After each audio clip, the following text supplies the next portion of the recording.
we're at the 7:05 time. We're going to try to keep things on schedule. Welcome to the Joint Echo Park Improvement Association and People for Echo Park CD13 Candidates Forum. Um, and I'm Andrew Garston. I'm the president of Echo Park Improvement Association. Um, the way that we're structuring tonight's forum is that we've come up with a list of uh, 6 topics that are fairly broad, but cover, we know, a lot of the issues that concern constituents. They are city infrastructure, quality of life, and CD13. That includes things like trash, bulky item. Uh, we have parks, potholes, street lighting, road diets, bike lanes, traffic, public transit, street vending, and food trucks, and the impacts that those have, public safety, including strategies on mental health or domestic violence, crime, drugs, uh, camping on sidewalks, enforcement, wire theft, the fire department. Number 4 is homelessness, and that would include housing, services, prevention, reparation, repatriation, rather, I'm sorry. Housing solutions is number 5. So housing supply, affordable versus low income, new development, uh, and those are examples. The candidates will be asked to talk about whatever they want to talk about with regards to the topics. The last one is city economics, so small businesses, core industry support for like aerospace and the television film industry, and large events like the World Cup or the Super Bowl. Um, the candidates will get to speak. They'll have 3 minutes to talk on the topic each. And Two so the minutes. 2 minutes, sorry. And so you as attendees will get to hear and compare and contrast how the candidates feel about these different topics. And this forum will be recorded, and people will be able to go back and review if they want. And then we are also inviting the participants, the candidates, that if they wish, they can submit a 300-word statement on each of the topics, and we'll post that along with the recording of the meeting. So the way that we're going to do this is we're going to start off with each candidate getting 2 minutes to introduce themselves, and starting off with our current council member, Hugo Soto-Martinez. Um, and then we're going to go through the topics. And the first topic, we'll start off again with the council member. And then as we go on to each topic, the next person down the line, down the list, will get to start off with the first discussion, their take, their platform regarding the topic. If I'm not missing anything else, then we'll start off with inviting our council member, Hugo Soto-Martinez, to please take a couple minutes and introduce himself. Before that, this is Adam. I just want to share that everyone can look at the EPIA flyer window, and there'll be a timer in the upper left corner of that. I'm just going to show it now so that you all can see it. Yeah, Can we you see. all? Okay, great. All right, so I'll restart that, and that's where that will be. Thank you. Thanks. Hugo. Well, thank you so much, Andrew, everyone who put this together. Always happy to be part of community-led efforts that help and strengthen our democracy. And thanks for the EPIA and for PEP for doing this. So my name is Hugo Soto-Martinez. I am the incumbent. I've been in office for 3 years, but I've been a lifelong Angelino. I think I talk a lot about my story. My parents were street vendors, immigrants from Mexico who worked that industry for many years until my dad got hurt when I was 14 years old, which pushed me to work at a non-union hotel until I turned 23. I was going to college at the time, and I had the fortunate by faith to be part of a non-union organizing drive. I helped bring the union into my workplace, which meant good wages, health insurance, pension, and respect on the job. and put me on a 16-year trajectory where I did that across the city. And so my parents' story and my experience at United Here Local 11 is what guides the work that I do. I believe in collaboration, building coalitions, working with people, building trust, being transparent in any decision that we make, and trying to do the best for working people. In the first 3 years, there's a lot of victories we can point to. Number one, we passed the tourism wage that put tourist workers on the path to make $30 by 2028. That was an incredible victory that took many people. For the first time in 40 years, if you're a renter in an RSO unit, for the first time in 40 years, we updated the rent stabilized ordinance formula. No more are those moments where your rent can increase by 10%. It is now capped at 4%. And we've also led on tenant issues, homelessness issues, infrastructure, fighting back 10 against seconds. raids that are happening right now against our communities. And I remain completely motivated to do another term because we're building, I think, into CD13 what the city should look. I love that, by the way. Thank Very nice. Okay. The next one to introduce themselves is Colter Carlisle. Thank you. Tonight is the first forum in this race, and it comes at a defining moment for Los Angeles. Our major industries are leaving, film and television production is down, small businesses are closing, people are stretched so thin they can't afford dinner at a restaurant or a night out with friends. And City Hall's response, more demolition, more disruption, more top-down density. In practice, that means tearing down rent-controlled apartments, the last line of stability for working people or elderly Angelenos living on a fixed income, and replacing those homes via massive high-rises cramped with $4,000 per month apartments or tiny so-called affordable units lacking any parking, amenities, or plan. My opponents support eliminating street parking and removing lanes of traffic from Hollywood Boulevard and Sunset Boulevard, from downtown through Echo Park and Silver Lake all the way to West Hollywood. They call it Sunset for All. I call it Sunset for No One. Right now, buses are slow. Under their plan, everyone will be slow. Imagine Dodgers traffic, the Olympics, and the World Cup in a city that has deliberately reduced its own mobility. Imagine small businesses trying to survive when customers can't park or get through. This isn't thoughtful planning, it's ideological experimentation, and our neighborhoods are the testing grounds. Meanwhile, ICE operations are tearing apart the social fabric of our city. Los Angeles must respond with real actions, not statements. We do this by tracking ICE activities with city helicopters and drones, and sending out real-time alerts and using eminent domain to seize property from corporations profiting from ICE contracts. But our greatest crisis is not housing, traffic, or ICE, it's cynicism. People no longer believe participation matters. They've shown up, spoken out, and been ignored. Yes, we must clean our streets. Yes, we must address homelessness. Yes, we must prepare for the Olympics and the World Cup. But above all, we must restore hope. Hope that you can stay in your home, that your small business has a future, and that your voice matters again. I'm running to restore belief in Los Angeles because if we refuse cynicism and demand accountability, I promise you that a stronger and more united city will emerge from this political and economic chaos. That is the choice this election. That's why I'm asking for your support. Thank you, Colter. Next is Gregory Downer.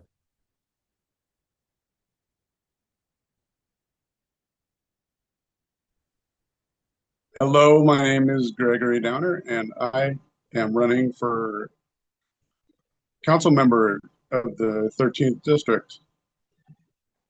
I am have um,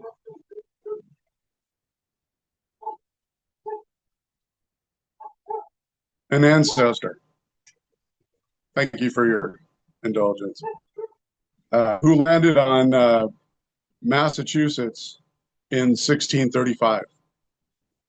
And I am a son of the American Revolution.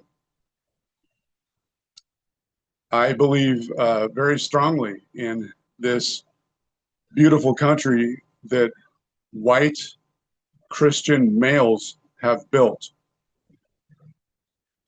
And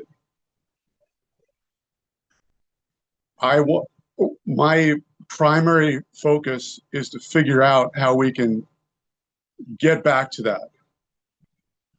It's twofold. Firstly, we need absolutely to clear all graffiti, to clear all homelessness. to clear all street vending, everything happening on sidewalks, any such thing as street vending or homelessness is unlawful trespassing. Sidewalks are easements. Those are not owned by the city. Those are owned by individual landlords. So the city, That's their your time, only Gregory. role. Your time's up. Okay.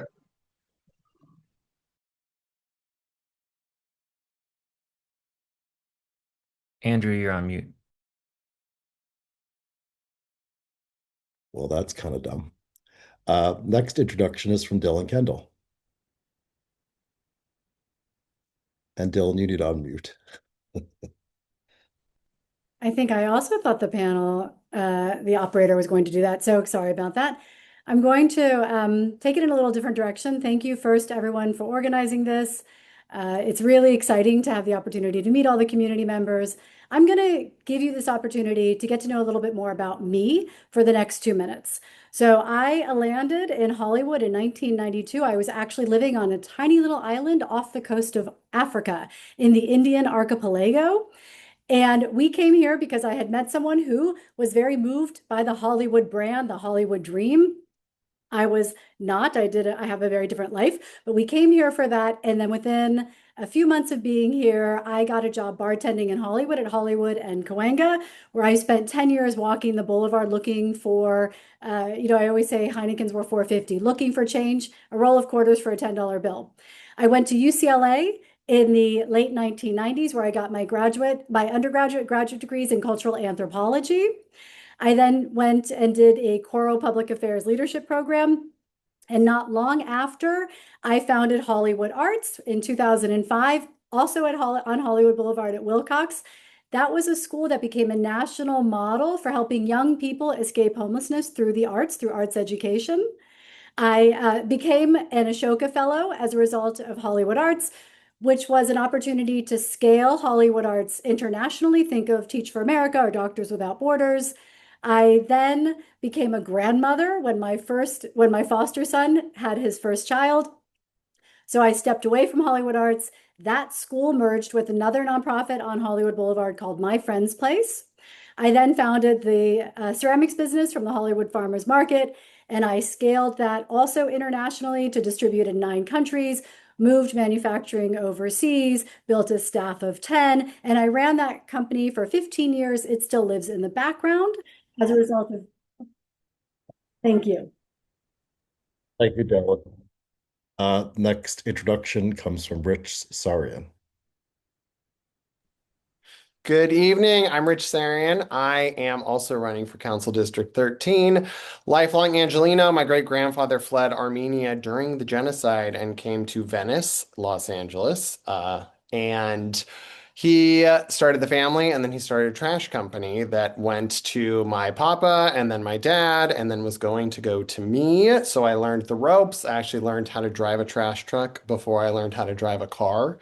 And I've been a lifelong Angelino, born and raised in Chatsworth, and went to CSUN. At 2010, I graduated. I headed into government affairs and got involved in community and learned firsthand, kind of as that first adult realization, how powerful and incredible community is.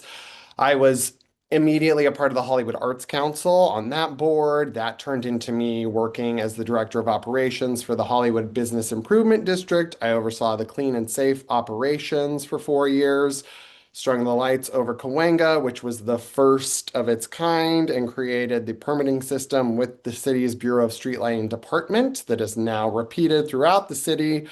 I have been the vice president of strategic initiatives for the last 3 years at the South Park Business Improvement District, doing the same thing for clean and safe programs around LA Live and crypto.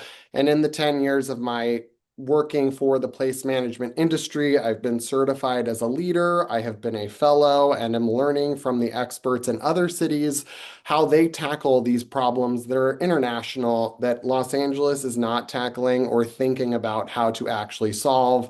And I know what we need to turn things around. I'm passionate, lifelong Angelino, tireless. I'm excited and inspired by this city, and I can't wait to make it even better. Rich Sarian. Like, and our next introductions come from Kristen Suszek. Hi, everyone. Uh, Again, thank you to our wonderful EIPA and people for Echo Park for facilitating this tonight. My name is Kristen Suszek, and I'm running for City Council in District 13 because I believe local government should work visibly and efficiently for the people who live here. District 13 is one of the most dynamic districts in LA, from Hollywood to Silver Lake, to Echo Park, Atwater, K-Town. But too many residents feel like their basics aren't being consistently delivered. We have dark streets that stay dark for years. We have small businesses waiting for months for permits. We have vacant storefronts and underutilized funds that should already be improving our neighborhoods. I'm a small business owner and operator. I understand budgets, timelines, execution. My campaign is all about practical follow through, auditing unused funds, modernizing infrastructure like solar streetlights to reduce copper theft, speeding up permitting with a 30-day benchmark for small businesses, and strengthening oversight so taxpayers know where their money is going. Thank you, Kenneth Mayha. District 13 deserves leadership that shows up and delivers measurable results. Thank you. Thank you, Kristen. And our final introductions are from Gilbert Vitela. Howdy, guys. My name is Gilbert Vitela Jr. I'm a fifth generation Californian. I've been in the arts since probably 1984 or 1987. Second grade, I did a Macbeth play with the GATE program. So I've been always advanced into figuring out problems with science and stuff like that. So after meeting Hugo, I decided, I got to contest this guy. He seems like he's had it a little too easy. And so my family or my history in LA is like local 1A, local 720, Las Vegas, theater, Edgemar, San Diego, Oglo Theater. I want to make things functional in the district. I want to make things a little bit better for people. And I don't want to just wait for groups to come forward. Hugo kept talking to me every time I talk to him about groups. And I said, well, a lot of people work 9 to 5. They don't have time for groups. And we have to actually talk to everybody, not just the constituents that you find to vouch for you to get you in there. I'm not going to placate towards politics. That's not something I think this is about. This is about a nonpartisan thing. And I really just want to fix the things in the streets. My wife can't go to the gym after 6 o'clock, things like that. So like I said, I'm a disabled vet. I don't really need to do this. I want to do this. My great grandparents were in Boa Heights. My family's about 1,000 people. We were deep, and I just care about not just my family, but all Los Angeles, and every angel is important. That's in my view about Los Angeles and the district that we're in. Thank you so much for the EPAI. Thank you. Thank you, Gilbert. So we're going to start with the topic shortly. I want to inform the audience and remind the candidates, this is not a debate. This is not a point counterpoint. This is basically the opportunity for you to discuss your platform, if you will, with regards to the topics that we have asked you to talk about. And so, people should walk away with just a good idea of where your at least your ideas are and how you want to or how you are approaching the issues that the city faces.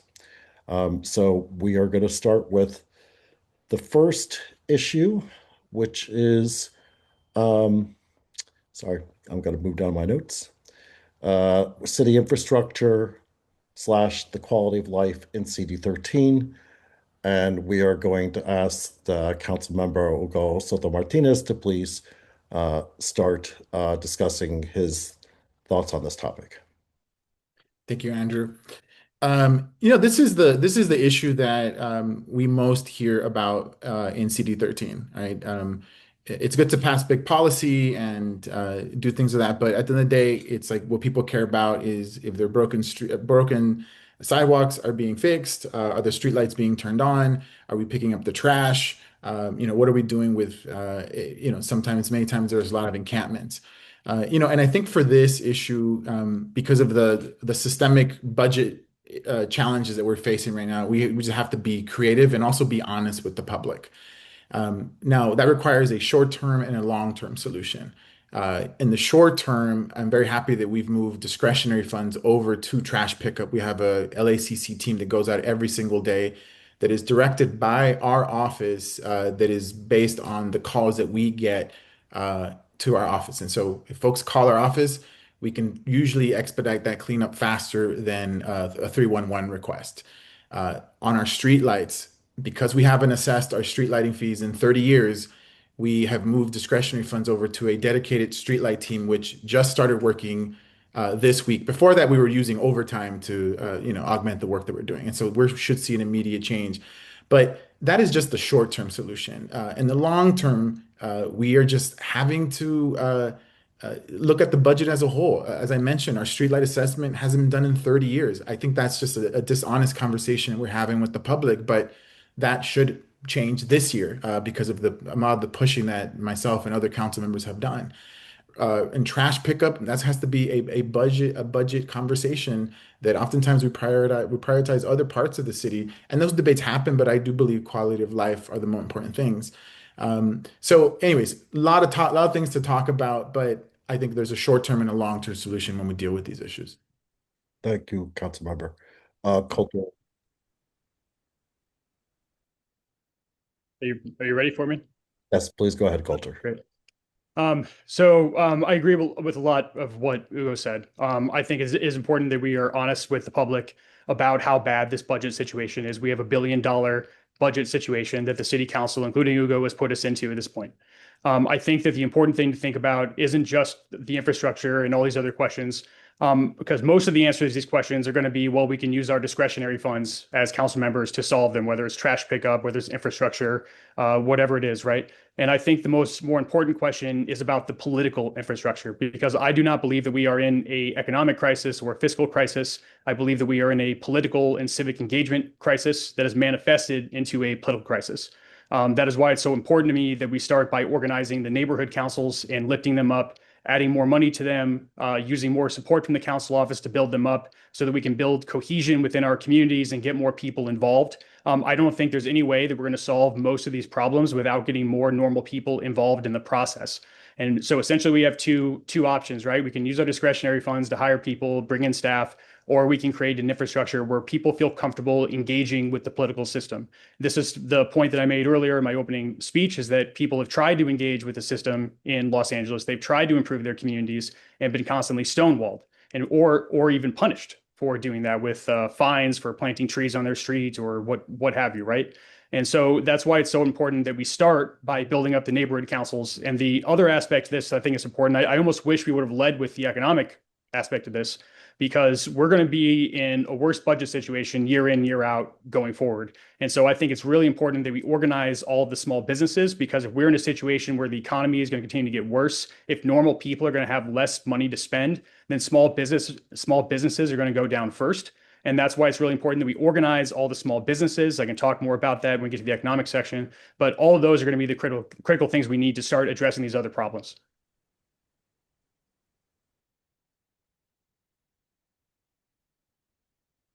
Gregory Downer, you are next, please. And could we just review what the exact, where we're at in terms of what exactly are we talking about? Sure. Please. The topic is city infrastructure, quality of life issues in the council district. Thank you. Quality of life and city infrastructure. The city is, thank you. The city is crumbling. And the city is entirely reliant on people spotting for it to report items to be done. the city reportedly currently has a 100-year waiting list for tree trimming. The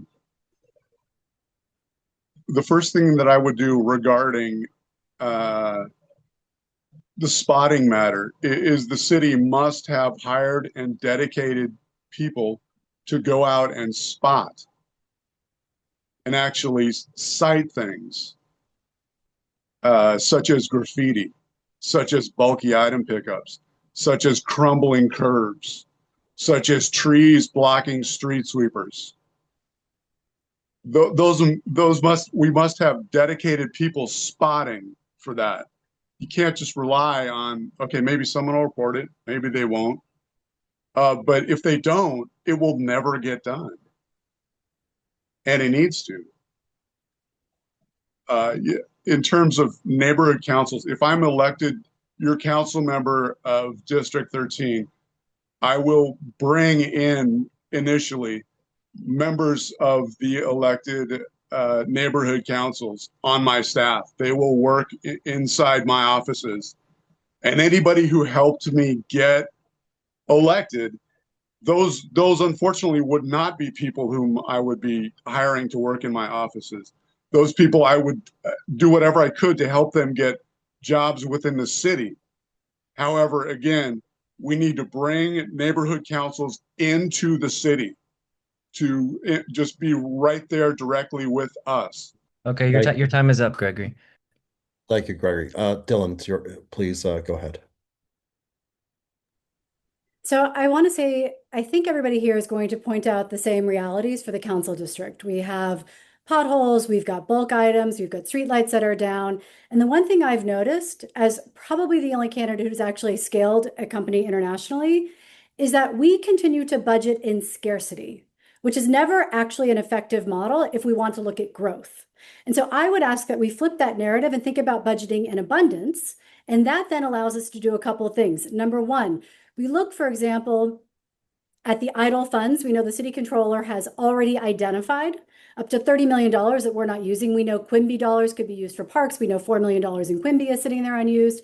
But again, if you've never run a company and you're always thinking, well, I have to kind of manage with this pot of money I have versus actually looking for where else we would have money. I would argue also that I'm probably the only candidate who has ever papered a 3P deal, a public-private partnership or a joint venture. And we know if we look at models like what Mayor Lurie is doing in San Francisco, there is untapped potential when we exercise that option to bring in additional monies. I think San Francisco has already raised somewhere north of $18 million for various initiatives like Breaking the Cycle for Homeless, the Reset program. And the final thing I'll add really quickly, again, about some of the strategies that we're not doing, it is figuring out where those pots of money are. I've already reached out to Salesforce and Mark Benioff. We know that they have contributed over $100 million to rewild over 12 global cities around the world. And no one in Los Angeles has reached out to them, and yet we're dying for green space, which goes back to some of the other disruptive quality of life things that we're talking about, which is the tagging, the potholes, the bulk items, in addition to thinking of this as a scarcity model where we want to remove all that. We also have to flourish and grow. And that's where strategies like the rewilding partner with Salesforce could actually do an incredible value for the district. Thank you.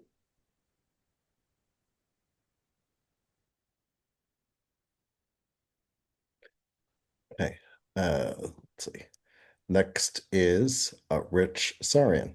Great, thank you. So city infrastructure and quality of life.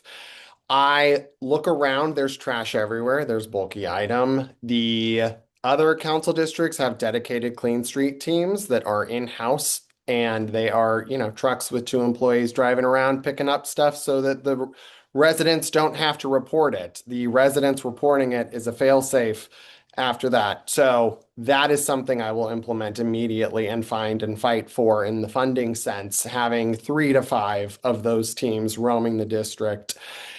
It doesn't look like this in Brentwood, and it doesn't look like this in the Palisades or Porter Ranch. And it's a citywide budget that Last year was about $14 billion in annual revenue.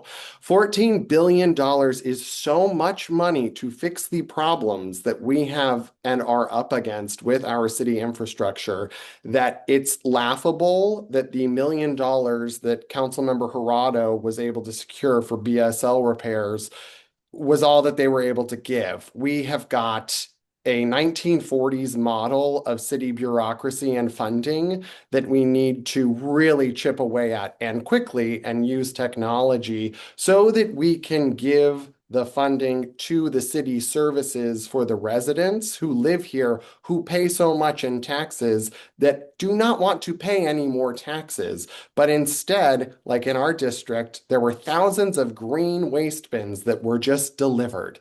I don't even know how much money that cost. That's wasteful spending.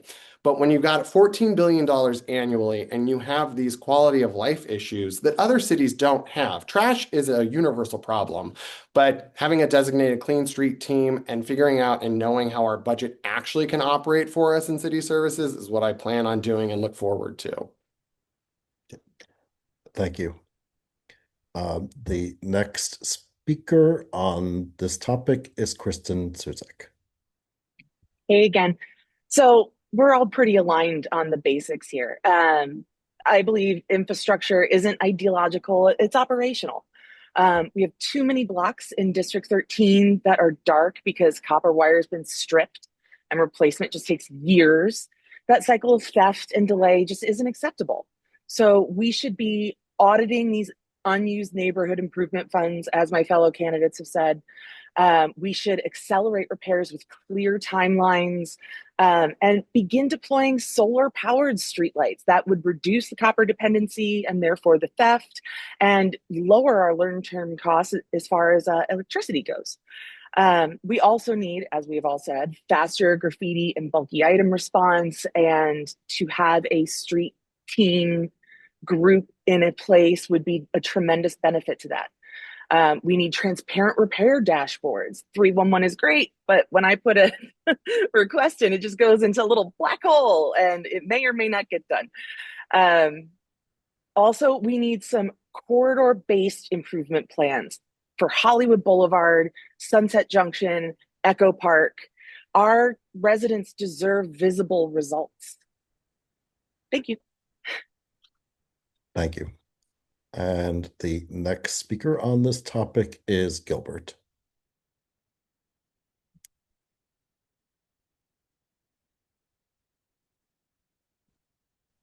Gilbert, looks like you're frozen. Does look like he's frozen. Gilbert, if you can hear us, you might want to log off and log back on. Should we move on? No, we'll give him time after. We'll give it a minute just to see. Okay. Any change. There it goes.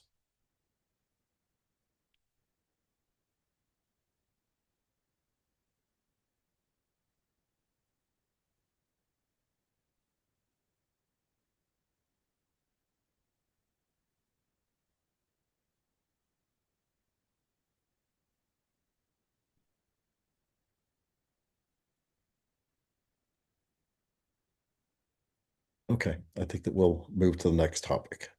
So the next topic is street vending and food trucks. And we will invite Colter to start this discussion. Thank you. So I know that a lot of street vending is one of the best parts about living in a lot of our neighborhoods, right? We go to our taco trucks, we go to our various food stands, but there has to be a limit to it and has to be done in a smart and responsible way. What's happening on Hollywood Boulevard right now, I don't think is smart and responsible. I think we've expanded it too much. And certainly from what I understand, if the plan is true that Hugo intends to remove grass from Echo Park and add cement in order for us to have more street vendors there, I think that's a mistake too. I think adding more in Echo Park and more in that surrounding area is probably a mistake, and we have to deal with the trash issue if we're going to be doing that, which we don't have the funds to do. That being said, I don't think we have to get rid of it altogether, but certainly what we're doing right now, I think the situation is just getting out of control, and we need to do this in a smarter way. Okay. Thank you, Colter. The The next speaker on this is Gregory Downer.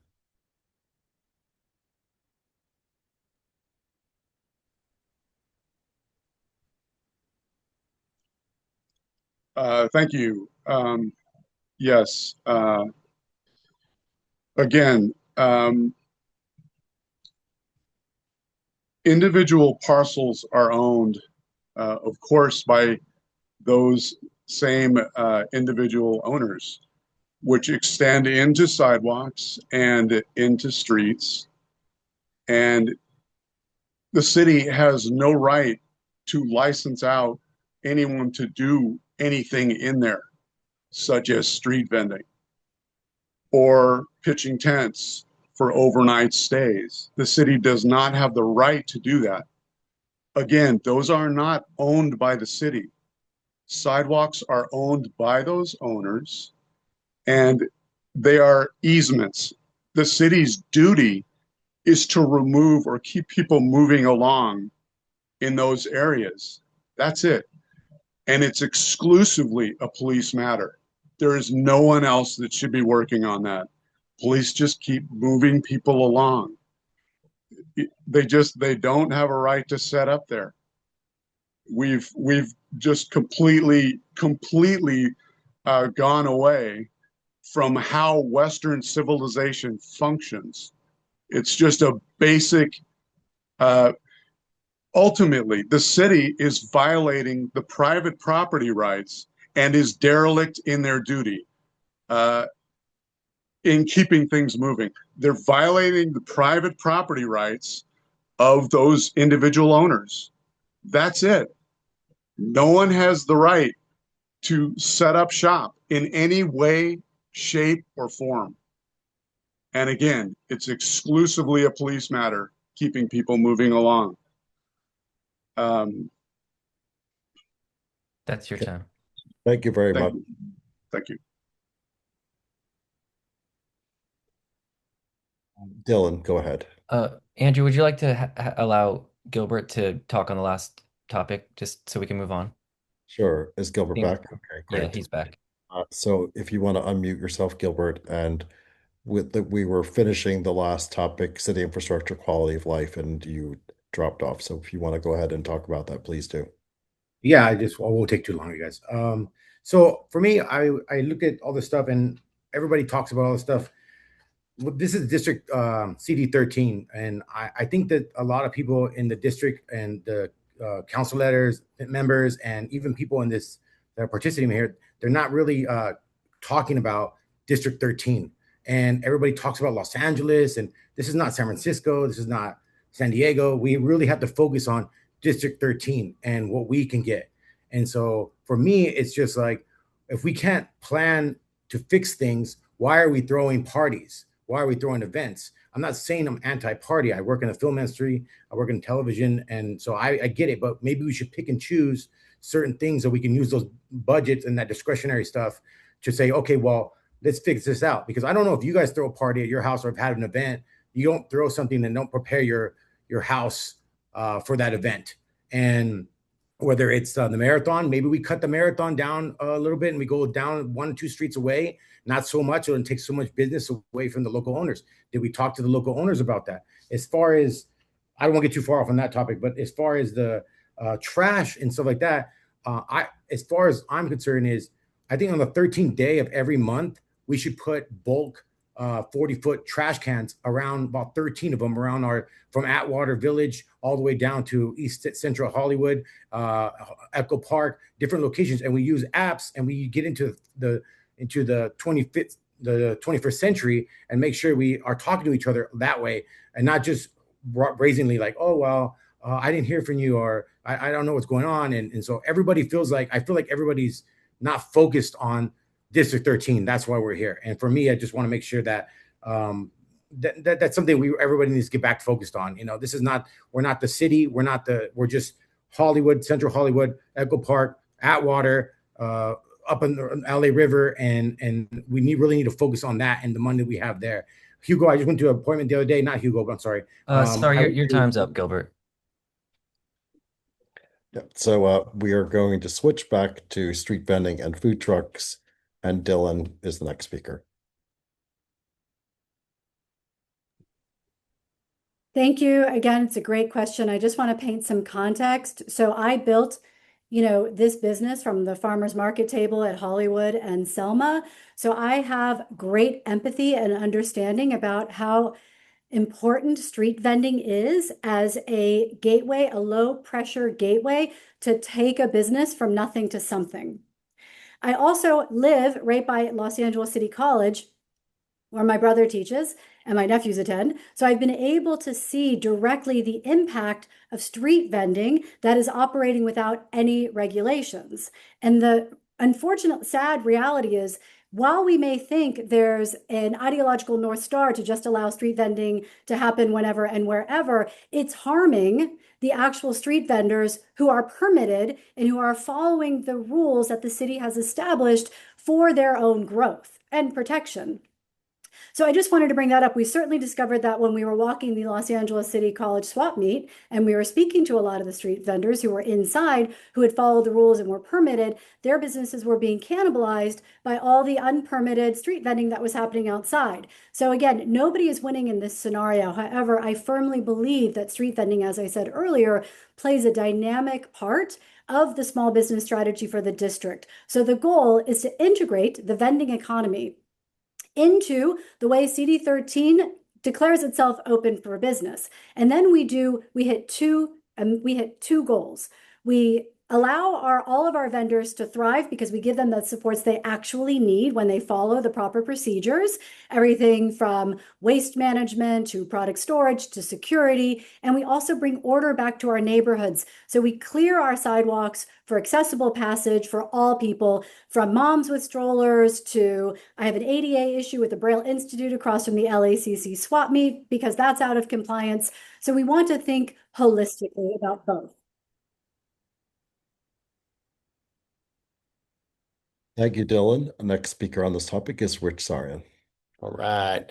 Yeah, so there's a place for street vending and there is a place for non-street vending. On the corner of Hollywood and Vine, there's someone who cooks with an open flame. It's a hazard. I was at the Echo Park Farmers Market today getting signatures to get on this ballot, and there was a propane tank out behind the truck that was serving food. Street food is a huge part of the tapestry of Los Angeles culture. And I think that there are ways that it can, I don't think, there are ways that it can and should be done. And there are ways that it should not be done.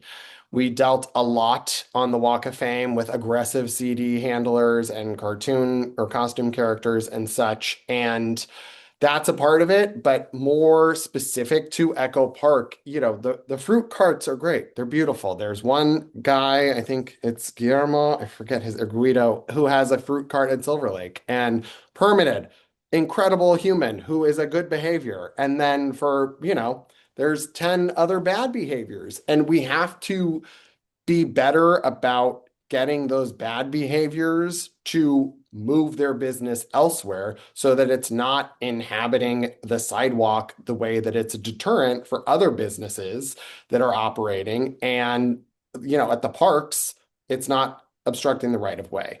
I look forward to having a little bit more structure when it comes to street and sidewalk vending, because like I said, there are places for it, like Dave's Hot Chicken that was started in a parking lot in East Hollywood that is now multi-million-dollar success story. And then there are awful situations where you've got bad behaviors that need a relearning of how to do good business. And it's all about structure and making sure that they understand that they can't behave that way in the public right of way. Thank you, Rich. Next speaker on this topic is Kristen Suszek. All right. Street vending is intrinsically part of our LA culture. I can't imagine coming down from the Hollywood Bowl and not getting a street dog. Like, that's just the night, right? But it really does need to be organized fairly. To everyone's point, there's the bad actors. It is like walking barrel run to get from my apartment to the Red Line with all these new vendors just encroaching on the sidewalk, taking up space to do their little write your name on the star moments. And it's a hazard. People are stopping dead in their tracks while others are floating around doing their tourism thing. And to everyone's point, it needs to be better organized, better managed. I believe we need clear vending zones to help keep some of that bad actors away. We need a predictable permit process. Every time I feel like I'm running through City Hall to try and negotiate some path, it's just, you got to talk to 10 different people in 4 different departments, and things could be a lot clearer for our people. Enforcement should be consistent, not selective. I've seen LAPD target specific groups repeatedly, and without saying it, that's the world we're in right now. That's very disturbing. And small brick and mortar businesses shouldn't feel penalized because they're following the rules while others get to operate without permits. It's just about balance, supporting these great entrepreneurships while maintaining accessibility, cleanliness, and ADA compliance.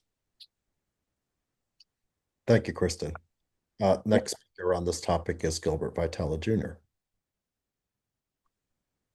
So I walked that street from Hollywood all the way down to Sunset and Leeson's, and I've been through all the districts. I've walked by myself, me and my wife some mornings, and we get to see this morning and night.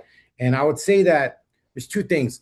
These 99-cent stores that went out of business on Sunset all the way down, those are good buildings to use. We could bring them in and use them, some of the city money to buy, not even that building, but also another building on Hollywood and Highland, the 6777 building, the National Bank building. That one there, we can use that for vending. There's the infrastructure inside there. We could have fresh water. We could have them the permitted. These people could come in, everyone from, we get 100 to 500 of them. We say come in every week or come in every month, get a permit signed by the new council member, hopefully, and then we make sure that you come and we have a conversation with them, because we just went through COVID with like, I get it, the Hollywood, like we like running the danger dogs, but we need clean dogs. That's what we need. We need like to make sure that people understand we have a quality of life here, where we need to, when we're helping each other out, you're giving somebody that you would eat. And that's the thing, is I have nothing against street vending. I just think that it should be done is like, would you eat that? Would you really feed that to your child? It's not just that, like the fresh water, where are they going to the restroom? Like these things we're all asking ourselves, but we're not saying it because we're all like hyper jaded on talking to each other, you know? And so for me, I've walked that street from Hollywood and Highland all the way down to downtown. And I say there's about 2 big 99-cent stores and 1 big building in Hollywood, which we could put them in and say, here you go, here you guys go. Here's an infrastructure. You guys can use this. Everybody's happy. You guys all have a central location, and I don't think there'll be a problem after that. I mean, bad behaviors is one thing, but we all, if you go out there, you know you have to get a food handler's card. So, you know, let's keep just the standards, keep it to the basics. You know, keep it clean, keep it nice, be polite, and that's what we can. That's what all I want to say. Thanks so much. Thank you, Gilbert. Hugo, council member, please talk about this topic. Yeah, thank you so much, Andrew. Well, I appreciate everyone's answers, and I think there's a lot of alignment on this issue. But I do want to level set just a little bit. You know, a few years ago, a state law passed by Senator Gonzalez made it illegal for us to have these anti-vending zones. And so we basically, the city of Los Angeles is working on this issue in a very unregulated way. And so much of the regulation has happened just informally and working with the street vendors themselves, right? I'm very happy to say that because my parents were street vendors for a long time, I had previous relationships with a Community Power Collective that organizes directly with street vendors. And so they work with them on Hollywood, they work with them on Vermont near the LACC swap meet, they work with them at Echo Park Lake. And we have tried to maintain that as contained and ADA accessible and clean as much as possible, knowing that we still haven't created the regulations in the city of LA. But I want to focus specifically on Echo Park Lake, because I think a lot of the residents are from Echo Park. The street vendors were part or are part of the tapestry of the lake. And for many years, they were inside the lake. And when the fence went up, they got pushed out. And people are asking me, you know, are the street vendors going to come back in? What's my position on that? And I do believe that this should be back in the lake. But the reason they haven't been back in the lake is because we've asked them to stay at the perimeter until we can have a process where we talk to the community, to the business owners, and talk about how that looks like, right? Folks that live around Echo Park Lake know that when we took down the fence, we door knocked over 1,000 people in the area. We did multiple town halls. People were part of the process and making sure that we had alignment as much as possible. And so the reason, and so that's the process I am committed to doing at the lake, because I do think we can all live together. We can all coexist.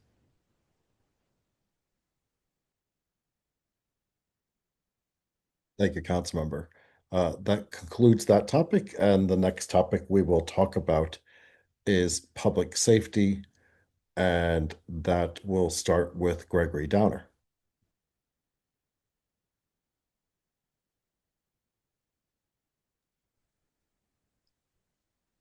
Public safety.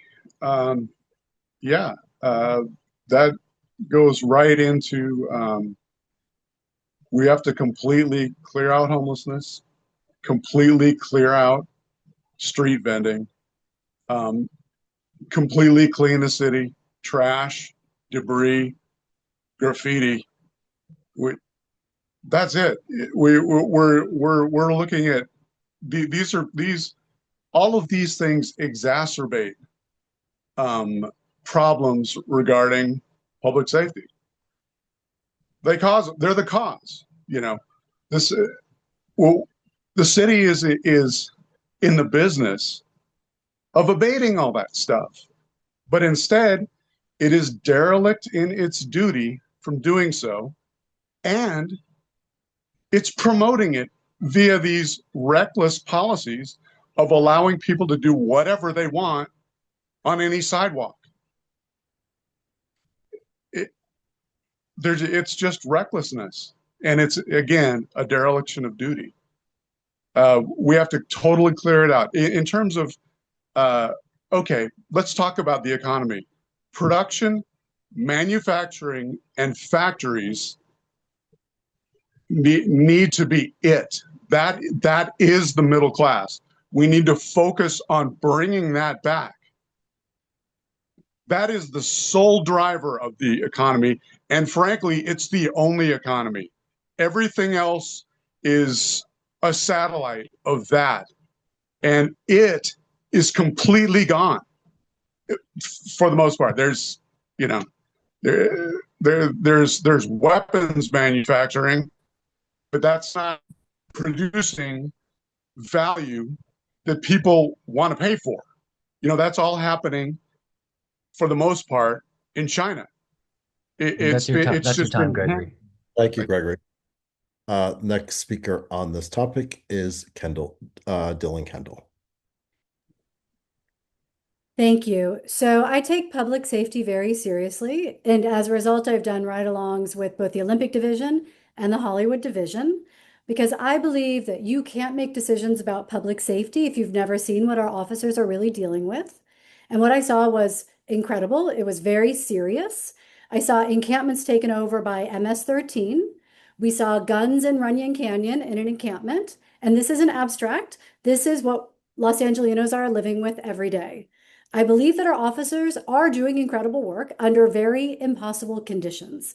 They're understaffed. We have the lowest number of officers to residents for any major metropolis city in the country. They are overstretched, which is why we are pushing into so much overtime, which fatigues the officers. It means they are not showing up as their best. We only have around 2,000 officers on active patrol because we have special divisions like vice and gangs and drugs.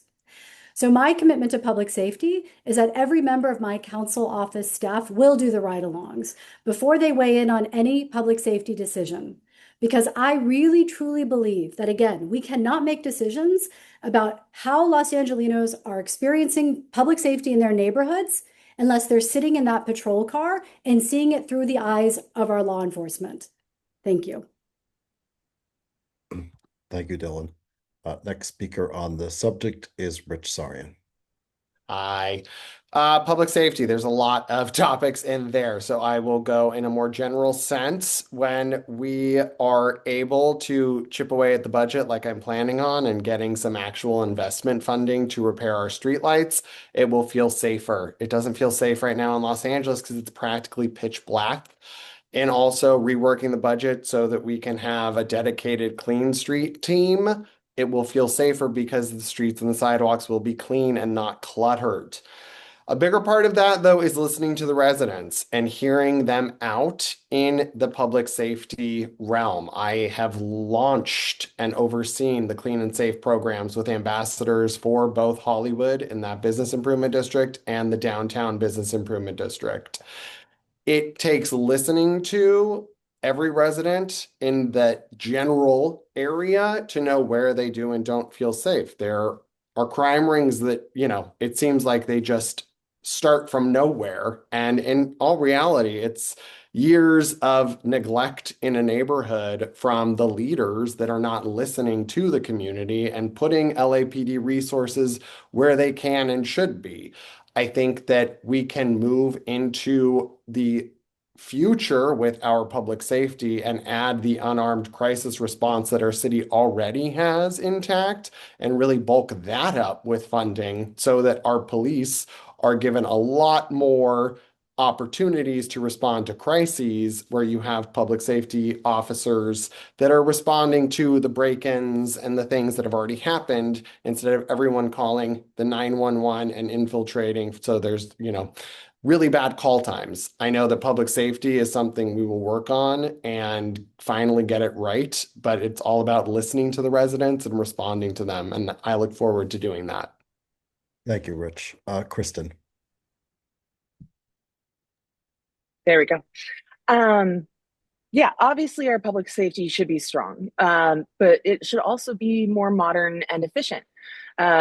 It's incredible that the mental response unit has been adopted full-time. I am absolutely here for that, and I can't wait to see better coordination between mental health responders and law enforcement really elevate. We also need strong enforcement against theft, including, our copper for our lights. And catalytic converter thefts are still at an all-time high. We need real solutions to illegal dumping and sidewalk obstruction, and that goes to our street team cleanups once more. And on LAPD, there are ways we can help them be more efficient, such as helicopters. I don't know if you're hearing it through my ear pods, but LAPD is circling right now. I would love if we could implement a hybrid drone helicopter model so we can reduce unnecessary flight hours, cut noise in the neighborhoods, and use taxpayer dollars more efficiently. Save those helicopters for the longer endurance and the drones for shorter runs. This modernization will help strengthen public safety and hopefully improve how we allocate our budgets. Thanks so much. Thank you, Kristen. Gilbert Vitela Jr. Yeah, so on the books for public safety, we have a ordinance called 5250, and that allows us to pull people off the street for about 2 weeks to figure out where they're at and figure that. There's actually one called 5150. People usually know that one. That's a 3-day pull hold. The 5250 would allow us to pull for 2 weeks. I sort of have a plan for along, which I'll get into it with the homeless stuff, because I believe they all coalesce public safety and the homeless, because that's basically the big elephant in the room for CD13. And we say that here because in CD13, people come from around the world to come see the Sunset Strip, from Echo Park to Hollywood Sign to the Hollywood Boulevard and Santa Monica and Venice. Those are the reasons people come to Los Angeles. And that's why CD13 is so important that we figure this out. I actually have a little diagram here that these are the different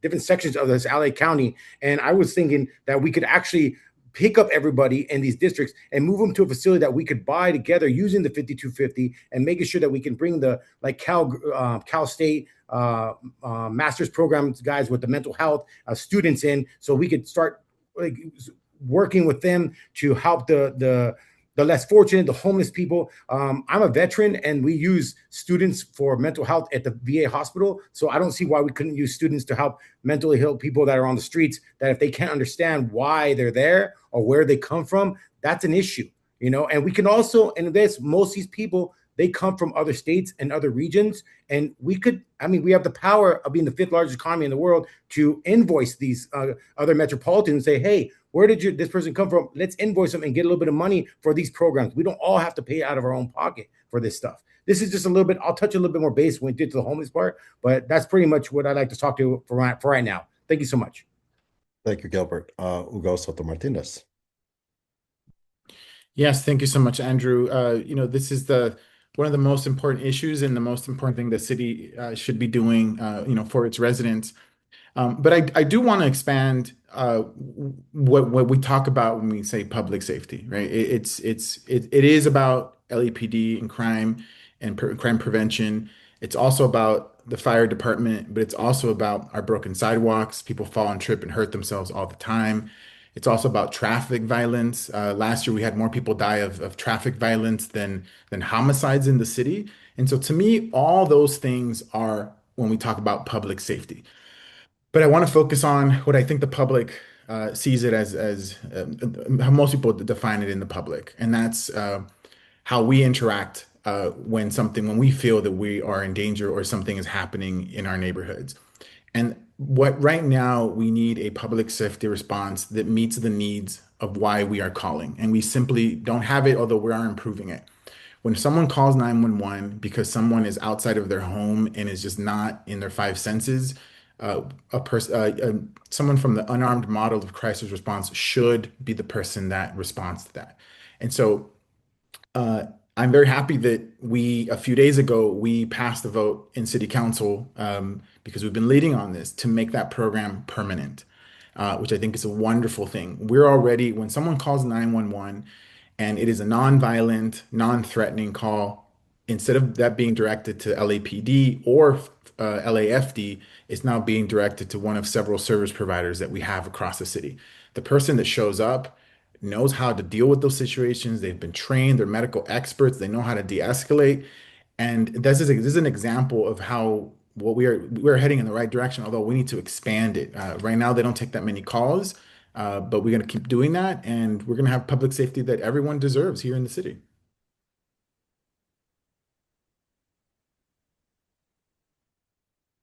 Thank you, council member. Next speaker on this topic is Colter Carlisle.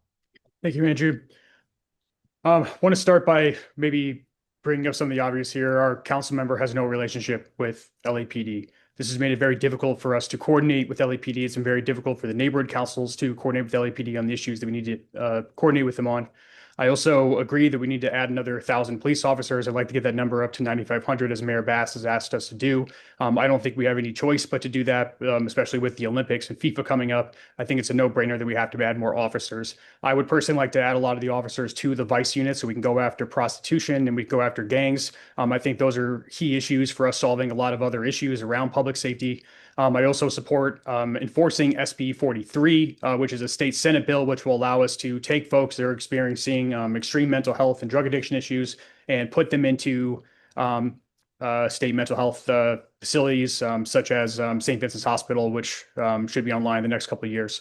But I don't think any of these are actually the biggest threat to our public safety. I think the biggest threat to our public safety is the current federal government.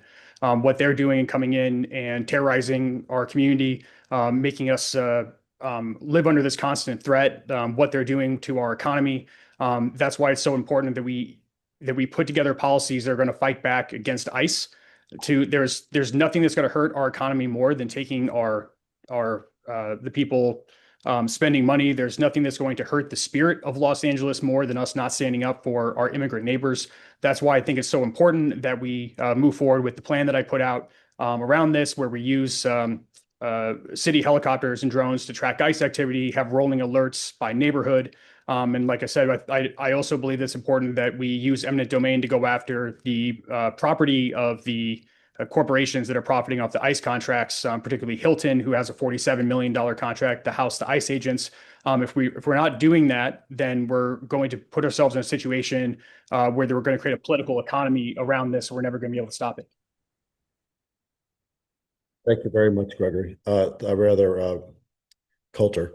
The next topic, ladies and gentlemen, is homelessness, which is really a segue out of somewhat of a segue out of the previous topic. And the first person we're asking to speak towards this issue is Dylan Kendall. I wish it was just a segue out of the previous conversation around public safety. I think every part of our city is like a different piece of a puzzle and connected together in terms of improving our overall quality of life.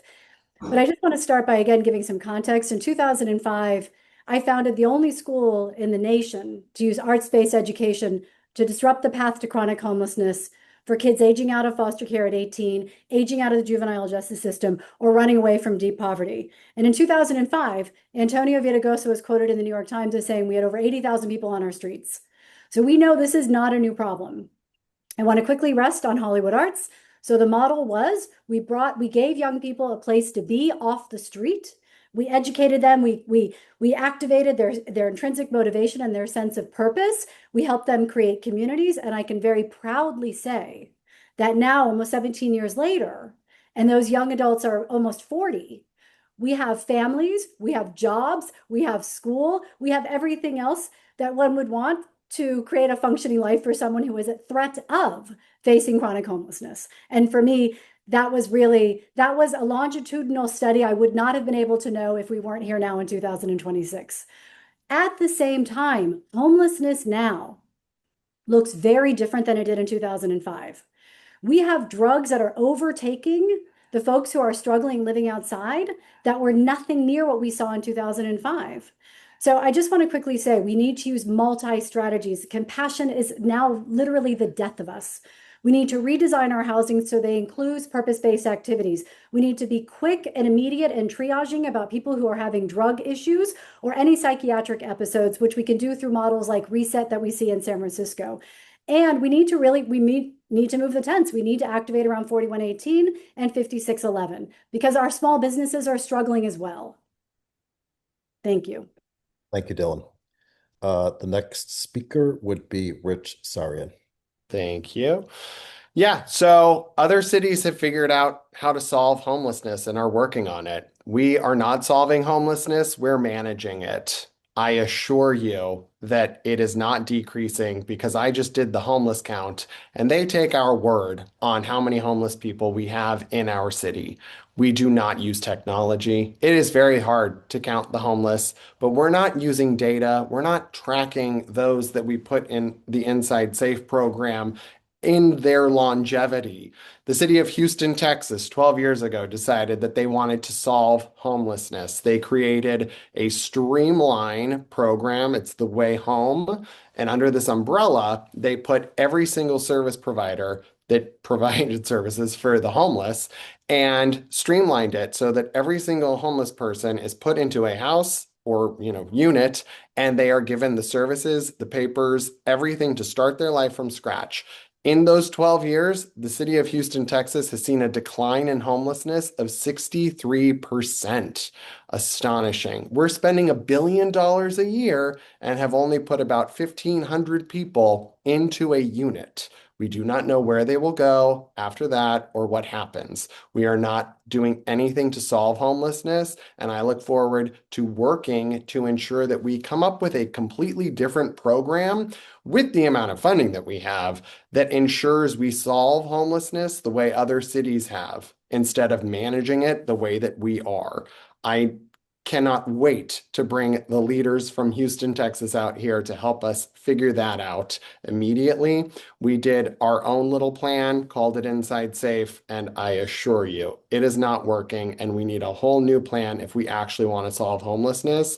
And I look forward to being the loud one on council to get everyone else to realize that we can and will change things. Thank you, Rich. Next speaker is Kristen Suszek. Yeah, homelessness is a really multifaceted problem for LA. We not only have those that we see out on the streets on Skid Row getting pushed around because your encampment's got to go. But what about the people who have jobs and they lost their home because they just can't afford the rent in this town anymore?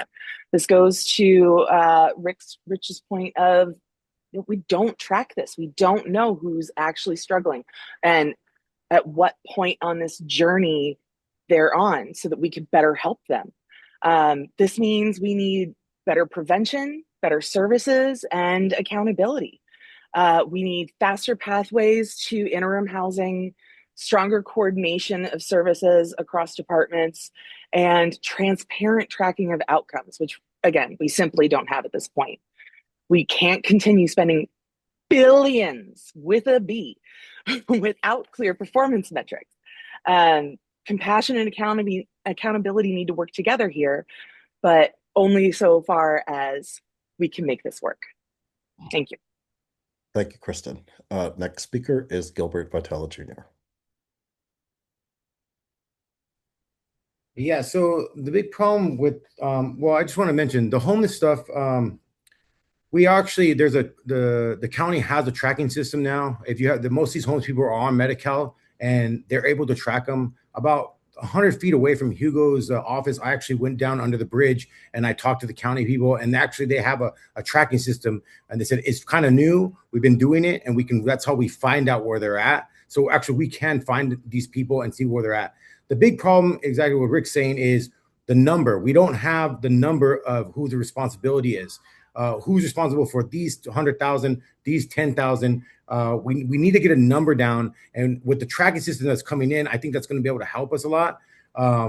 We need to think about, is it like, imagine homelessness is like the fire victims or earthquake or Olympic Games coming up. Imagine we putting a committee together that said, hey, let's focus on that and act like it's them, and let's make sure that we get it done tomorrow, or how about next week? Because that seems like a lot of issues. If we clouded this up and painted it as something else, we could get this done really fast. I've already looked at properties up from LA to Palmdale, which we are in our county. We could buy a $500,000 property up there, bring in the infrastructure. If we could put $1 million toilet on Runyon, we can make some things happen in CD13. And I'm not talking about just little things. We can make big things. I mean, $1 million and a public light 100 feet away from the sitting council member's position. The light doesn't work outside his own building. So it's like all this stuff correlates. What we're talking about: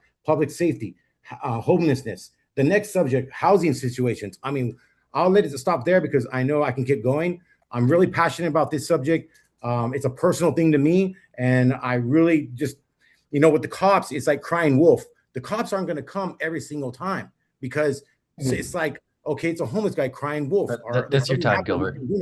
Thank you, Gilbert. Yeah.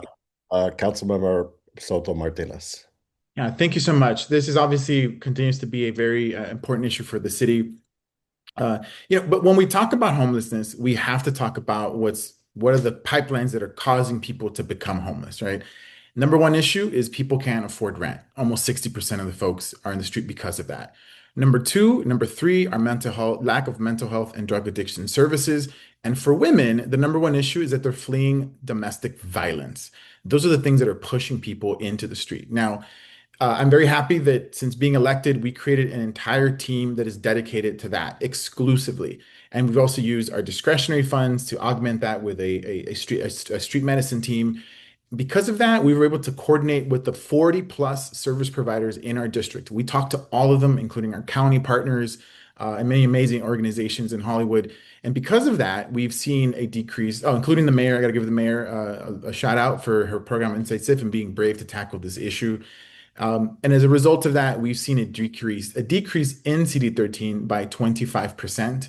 And in Hollywood, we've seen a decrease by 49%. Now, we can debate the numbers, but an independent study looked at those numbers and said that we have seen a near elimination of encampments in Hollywood. So we are seeing some progress. Is it fast enough? Absolutely not. The systems that are pushing people into homelessness are still there, but that's why we created an entire team to help tenants in crisis. And we have literally kept hundreds of people indoors and not being evicted. We just opened the Hollywood Hub on Hollywood Boulevard, where we're having housing navigators, showers, all the different services, and we've housed dozens of people. We've increased our interim housing beds by 14%, and we have 2 more interim housing sites that we're going to bring online hopefully soon. And so we are making progress. Again, not as fast as I would like, but I do believe that we are relentless, and I believe we are heading in the right direction. Thank you, Hugo. Next speaker is Colter Carlisle.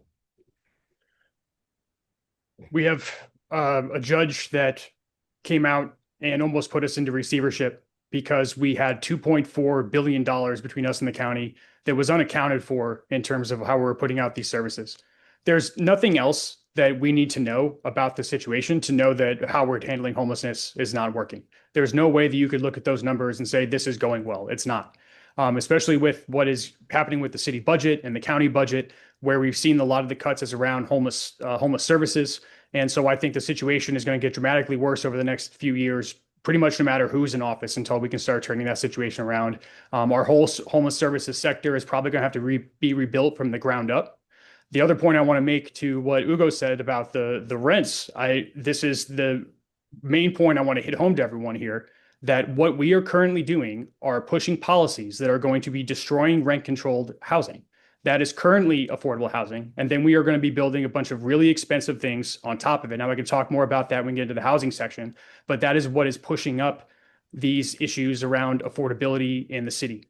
That is what is kicking people out of their apartments. That is what is causing all these issues around density that we're having with traffic, and that's also what's pushing up the problem on homelessness. And so if we are going to try to solve this by destroying our current affordable housing stock to build a bunch of expensive units, then that's never going to work. And that's why it's important that we are going to have to go at that and protect the rent control housing, and then just rebuild our entire homeless service sector from the ground up, because what we're doing right now is not sustainable. This whole thing is building a house of cards and is coming down. Thank you, Colter. Next speaker on this topic is Gregory Downer.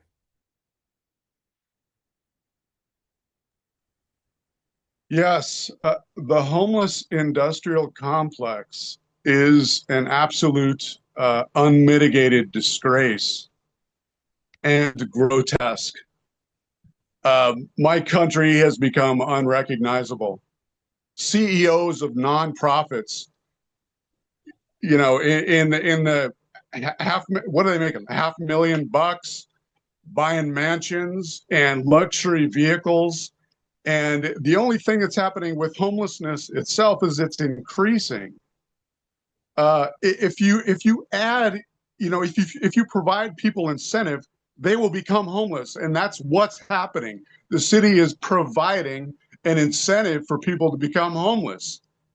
It's really just awful. What more can be? It's awful. Back to private property. The city is willfully violating private property rights of every property parcel owner, wholesale and collectively. It's monstrous. Instead, the government's duty is to protect people's rights against those who would violate them. When the city's the one violating, and they're inviting people in wholesale to join, the grotesque party of death and misery and addiction, it's just bad, really bad. Personal anecdote: guy in his car on the corner, he was there, had a foreign accent, just anecdotal. And one morning went out, and the coroner's there. They've got the tent set up, and it's That's your just time, Gregory. unfathomable. Gregory, that's your time. Thank you. Okay, that ends the comments on the homeless situation. Again, a tangentially related, very related topic is housing solutions. And Gregory, you get to start this discussion.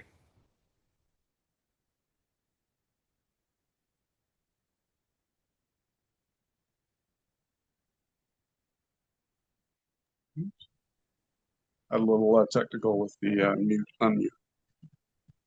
Housing solutions. We appear to be. And Andrew, sorry, it'll be Rich that will start this round. Is it? Okay, sorry. Yeah. No, that's all right.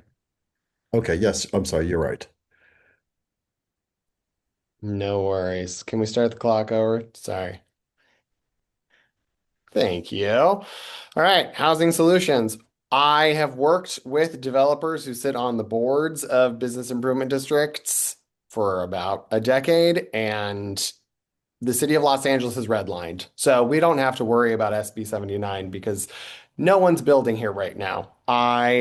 In South Park downtown, the developers are building on parking lots because there are so many down there. So there's no displacement, which is incredible. But all of them have said, we don't touch Los Angeles. ULA was almost the nail in the coffin.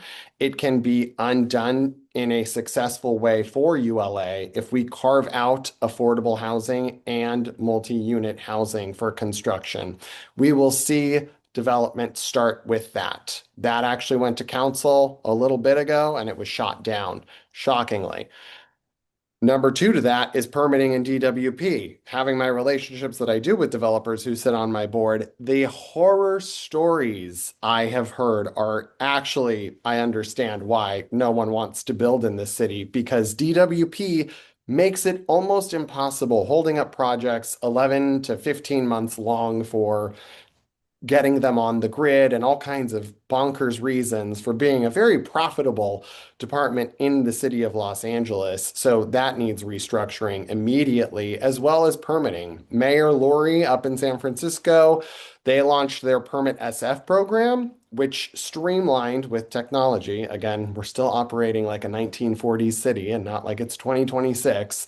But there are technology elements that we can add, like San Francisco has done, that has streamlined the permitting process to get things going. It's very easy. Those three elements would turn housing development immediately back around here in Los Angeles, and I look forward to being the one to start that change. Okay, thank you, Rich. Kristen. All right, let's get into it.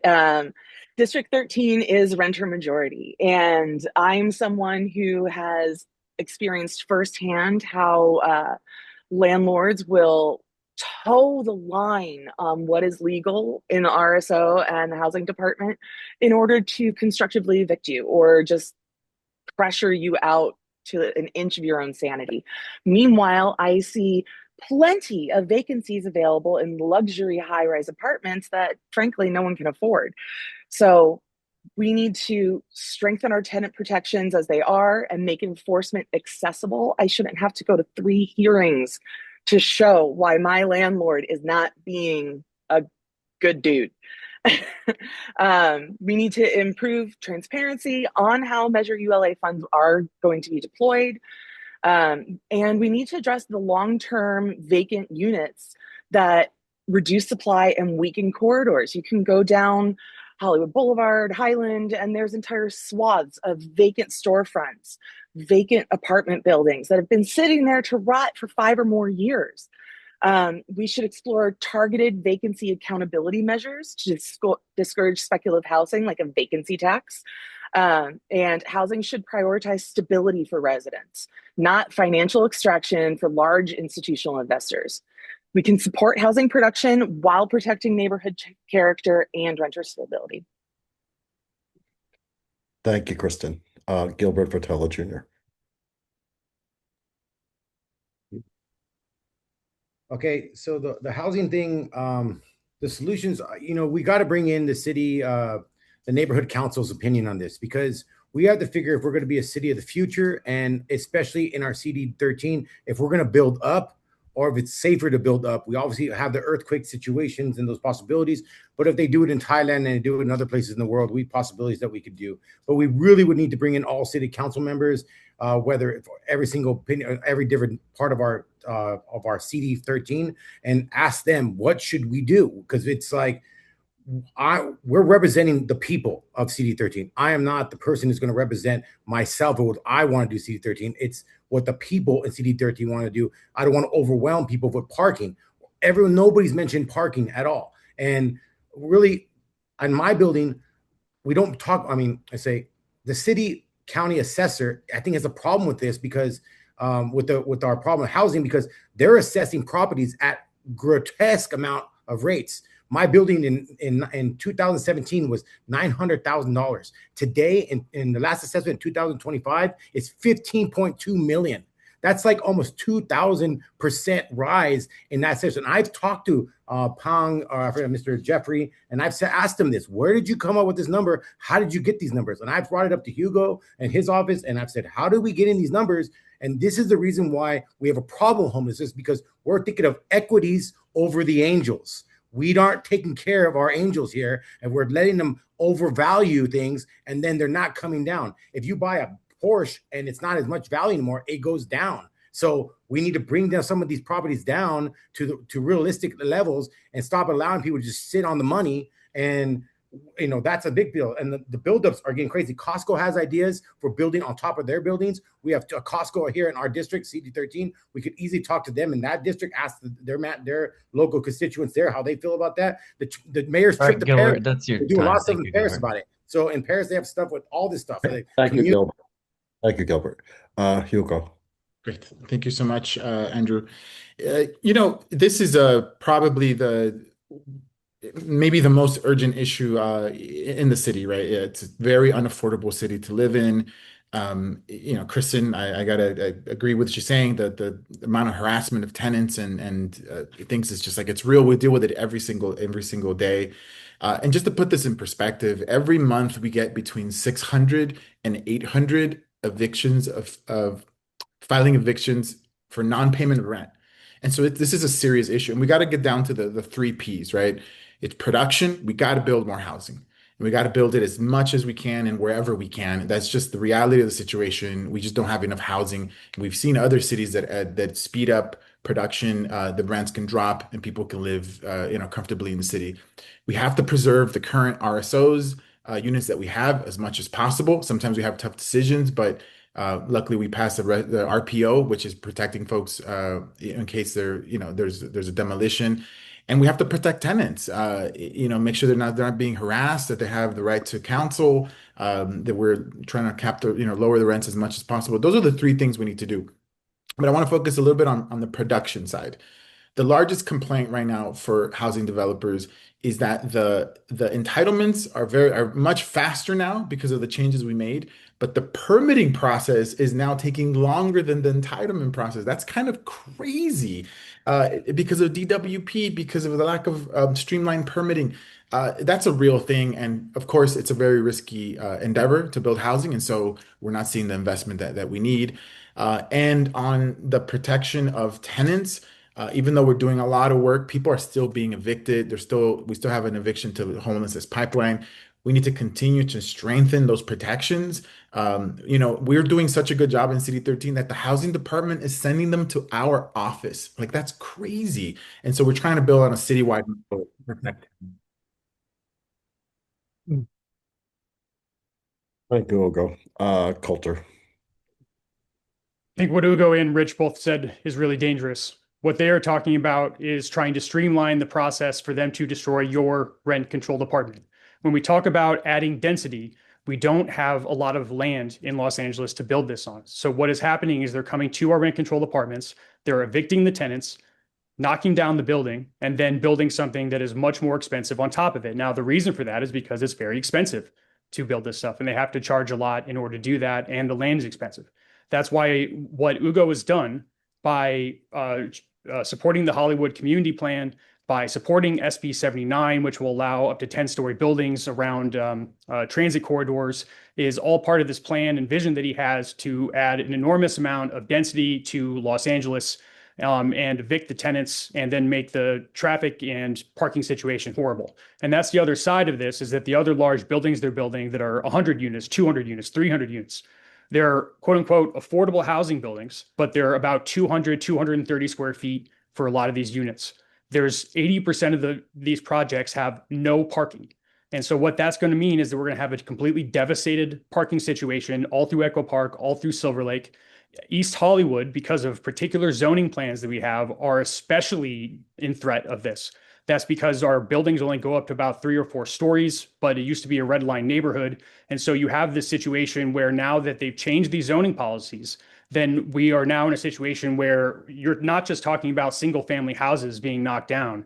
You're talking about thousands of people being evicted from their apartments. That is not going to improve homelessness. Now, the other thing about these rent controlled apartments is that people can afford to live there. That's because they're currently there, right? And so people have years, decades of rent control that they're going to lose as a result of these policies that both Hugo has pushed and to the policies that Rich is also saying he wants to push as well. And that's why I think it's really important that we protect our rent control apartments above all else. Thank you, Colter. Gregory Downer.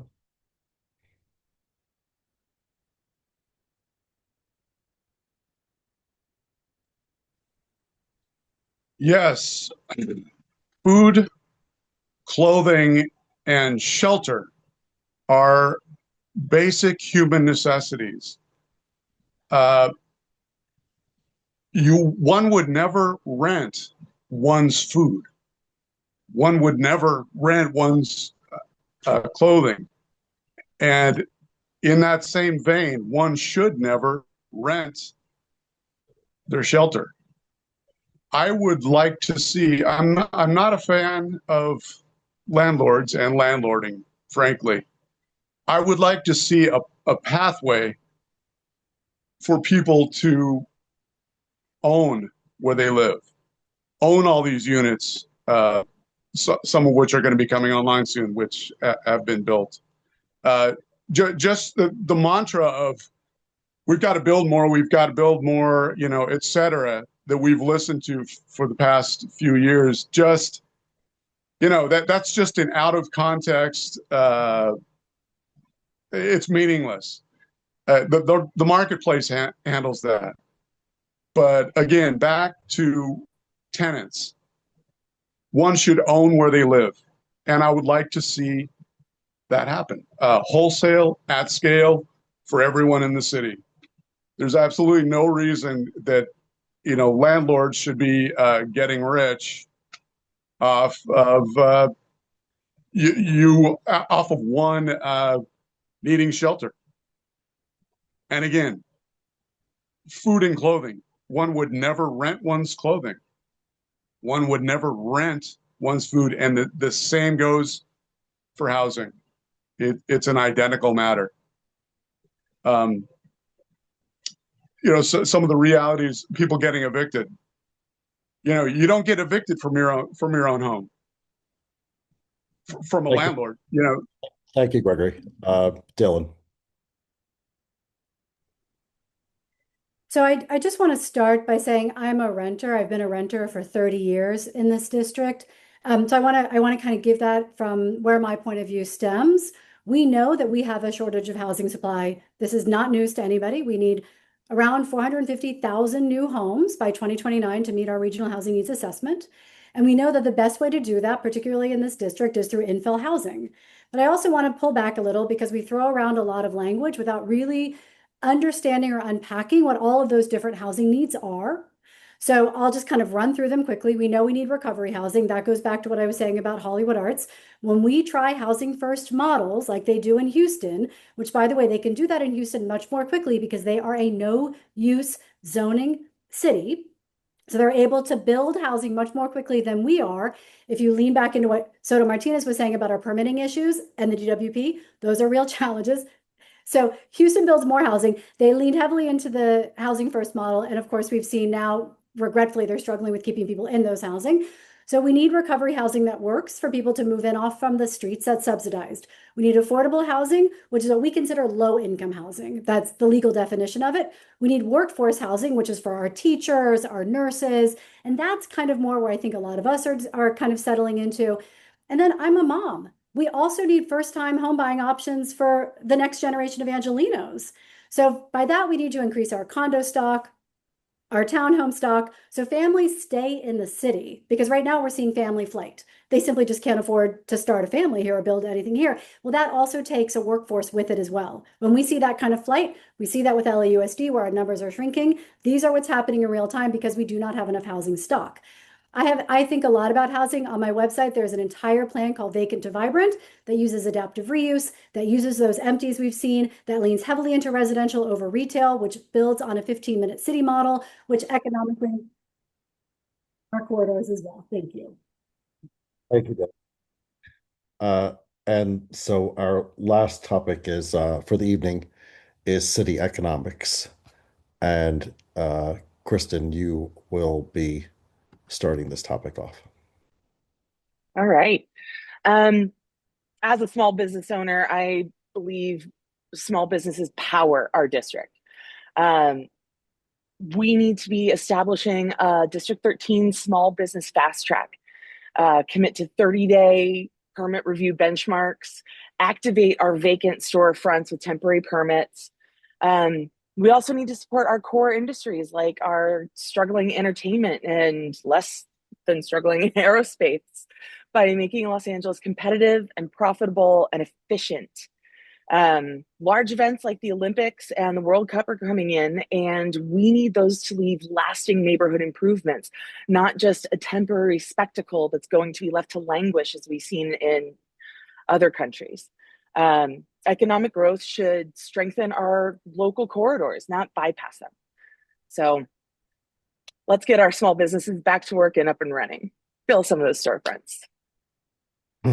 Okay, thank you, Kristen. Gilbert Vitela Jr. Okay, so the small business stuff, we got to listen to the owners of the business. I mean, if you go out there, it looks pretty desolate. If you drive out right now, Hollywood Boulevard, all the way down to Sunset and Echo Park, and you turn left down all the way to Douglas, you guys could see, I mean, it's like 1 in every 2 or 3 is shuttered. You know, the doors are shut or they're not open.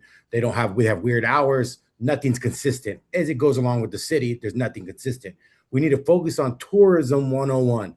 We need to figure out, make sure everybody feels safe. One of the main reasons I ran or trying to run for this position is because my wife couldn't go out to the gym after 6 o'clock at night. We need to bring back the liveliness to the nightlife and make sure that that's when we boomed, is those lights, that glim, that glamour. But when people don't know who your council member is and they're like on the same block, it's like, how could you say you're in for it small business? So for me, it's like, well, this thing, one thing, small business right now has to pay almost $200 more in insurance because of the homeless crisis. Their insurance company raising their premiums. And so the other things that small business tell me is that they're talking about no 1-lane roads. The bike lane's an issue. That bike lane took 10 years of public planning or planning of the city. 10 years. You imagine how much money was wasted there?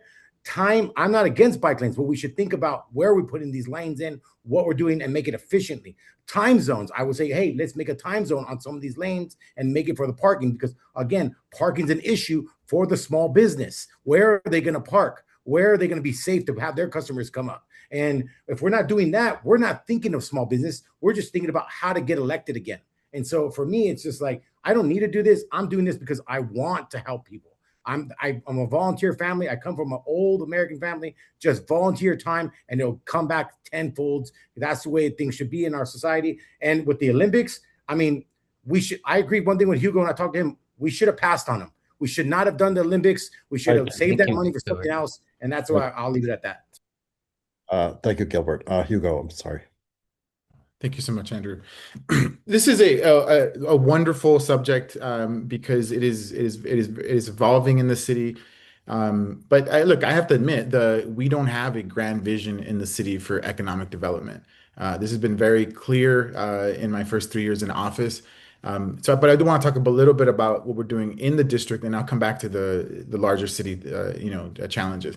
Now, we have wonderful relationships with all of our business partners in the district. The Hollywood Partnership, the Melrose bid, the Larchmont bid. Those are 3 established bids in the district. And then we have the sort of informal but organized groups. That's Silver Lake Chamber of Commerce, the Echo Park Chamber of Commerce.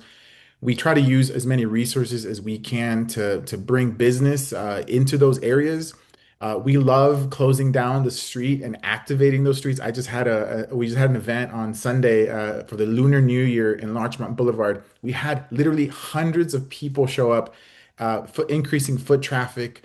It was a great thing for the businesses. We've closed down Hollywood Boulevard and activated those things. And we'll continue to do those and work collaboratively with our partners to figure out what is it that they need.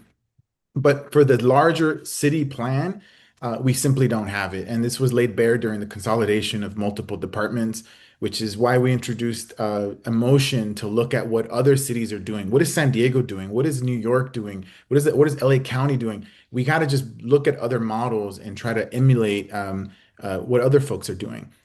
We have vacant city-owned property that we're not using as economic development vehicles. How do we have partnerships with developers where we have, they build up, have storefronts, build affordable housing, things like that. But, these are all ideas, but we hope that when that report comes back about what kind of vision we can have for the city, we'll have options of how to have true economic development in the city.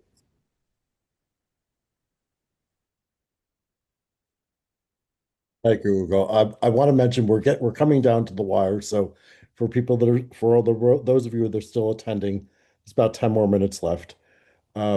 We had a peak of about 60 attendees, and I also know that some of those attendees were watch parties where there are groups of 10 or 15 people.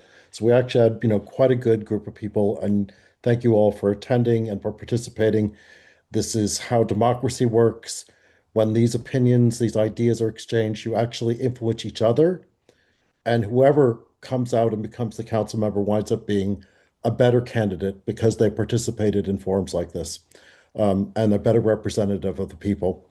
Our next speaker is Colter Carlisle. Thank you again, Andrew. I'm the co-chair of the East Hollywood Neighborhood Council Business Committee. I talk to small businesses all the time. All of them are struggling. Everyone is struggling right now because normal people don't have money to spend. And that's because the economy is getting bad and it's increasingly difficult to do business in the city of Los Angeles. This is one of the worst places to do business in the city. There's a lot of things we need to do to help small businesses, and we could sit here, come up with 300 different ideas if we wanted to. So I think the most important thing is actually to build more organizations to try to organize all of the small businesses. And the other point I want to make here is that Hugo's claiming that he is somehow working with all the businesses and all the business communities. I talk to them all the time. He has no relationship with them. He has a horrible relationship with them. And that's a big reason why we're in this situation where business owners don't feel listened to, and why we see all of our favorite restaurants and storefronts closing all over the city. Let me tell you another thing that's not good for small businesses. Us building a dedicated bus and bike lane down Sunset, where we have to get rid of all of the businesses parking, where we have to get rid of a lane of traffic that is going to bring traffic on Sunset to a halt. And that is going to create a situation just like Hollywood Boulevard. And again, I'm the vice president of the East Hollywood Neighborhood Council, so I was there the entire time, the lead up to the bike lane and all the aftermath. And what ended up happening is it created so much congestion on Hollywood that people then, of course, avoided Hollywood. And so that led to a drop in retail sales for the businesses on Hollywood by 30, 40, 50%. Now, maybe there is a way that we can resolve these problems if we had more time and go into some of the solutions we came up with. But certainly we're going to see, however bad that situation is, it's going to be 100 times worse. There's almost 300 businesses on that stretch on Sunset. And if they get rid of all the parking on there, we're going to see the exact same thing happen where all these storefronts are going to close like crazy. That's not good for small businesses, and we can't move ahead with that project. Thank you, Gregory. Thank you, Colter. Gregory, you're up next.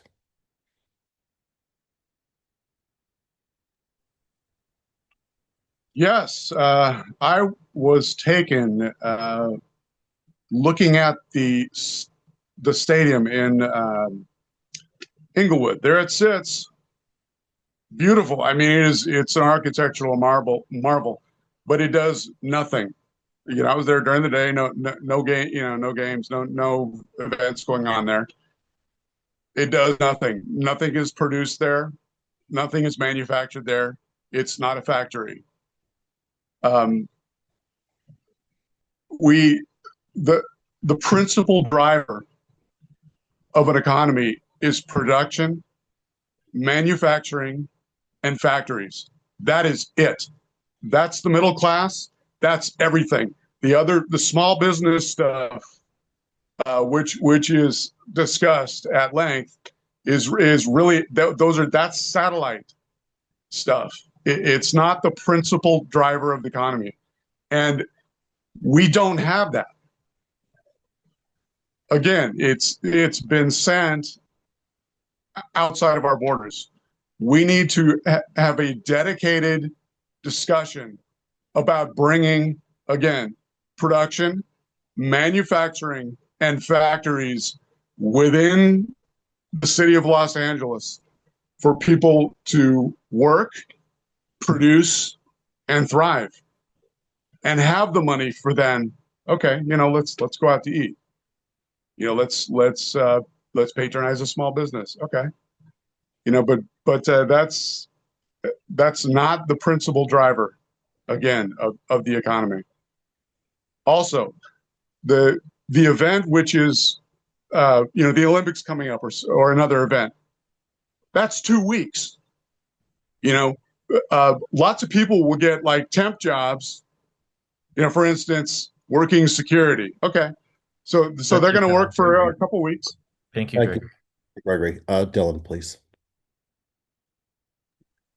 Thank you. So I want to just again connect everything. To me, the economic foundation of this city is rooted in so many of the other topics that we've discussed today. There is no argument that our city has become more and more unfriendly to business growth. So again, just a quick high-level tutorial. We take money in through tourism, property tax assessments, gross tax, sales tax, and all of those, the success of all of those hinge on how we have supported or failed to support public safety and create environments in which people want to come to. We all know the Walk of Fame was just downgraded to the worst tourism destination worldwide. That's horrible. We should ask ourselves why Hollywood alone is not this city's first and foremost strongest economic engine. Instead, it is obsolete. I have an entire plan on revitalizing Hollywood Boulevard that does not lean into the tourism community, but actually leans into the residential community, because those are the people who are using it every day. They're not stop in, stop out traffic. That plan is on my website. We also know that when we've got disruptive sidewalks and neighborhoods, property tax assessments go up for appeal, so they don't bring as much money into the general fund. We also know that our failure to support filming, as if that was a novel idea, has caused a 30% loss in one of the city's also biggest job engines, which is the film industry. So I want to say it is true. We have had an economic development department in Los Angeles. It's now being merged into a couple of other departments to save some money. But it seems that we have overlooked some of the most simple strategies, like leveraging the brand of Hollywood for foreign direct investment, leveraging the power of all small businesses by making them a priority so they're not struggling with permits. We're cleaning up the sidewalk in front of them. It's not overflowing with the trash can, to again encourage more people to visit, again, supported them with their parking needs. So I just want to say, none of these strategies are revolutionary. We are simply not investing in them in the city of Los Angeles. Thank you.